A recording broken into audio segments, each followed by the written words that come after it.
Hello friend, আমি টুসি। আমার নতুন একটি ব্লগে স্বাগত। আজকে নিয়ে চলে এসেছি চালের পাঁপড় রেসিপি নিয়ে। তো ফার্স্টে আমি হাঁড়ির মধ্যে জল বসিয়ে দিয়েছিলাম, আর ওর মধ্যে চালের গুঁড়ো মানে আতপ চালের গুঁড়ো দিয়ে দিয়েছি, আর পরিমাণ মতো নুন আর কালো জিরে দিয়ে আমি ভালো করে এটাকে জাল দিয়ে দিচ্ছি।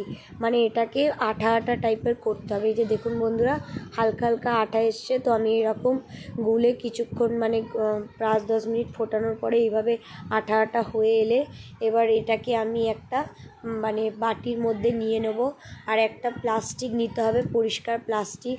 আর সেই প্লাস্টিকের মধ্যে রোদে আপনাকে 2 দিন ধরে শুকাতে হবে। এই যে দেখছেন বন্ধুরা, জাল দিয়ে নিয়েছিলাম। আর তারপরে আমি চলে গেছিলাম এই যে মোটামুটি হয়ে এসছে। তো আমি ছাদে নিয়ে প্লাস্টিকের মধ্যে আর একটা বাটি করে চামচে করে এই যে দেখুন বন্ধুরা নিয়ে আমি এটাকে প্লাস্টিকের মধ্যে দিচ্ছিলাম। আর এটা 2 দিন লাগবে শুকাতে। তো 1 দিন রোদ দেওয়ার পরে আপনারা কিছু কাপড় দিয়ে ঢেকে রেখে দেবেন। আর এটাকে 2 দিন লাগবে, আপনি ওই চালের পাঁপড়টা উঠে যাবে।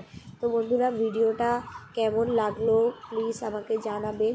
আপনাদের ভালো লাগলে আপনারাও তৈরি করে বাড়িতে খেয়ে দেখবেন।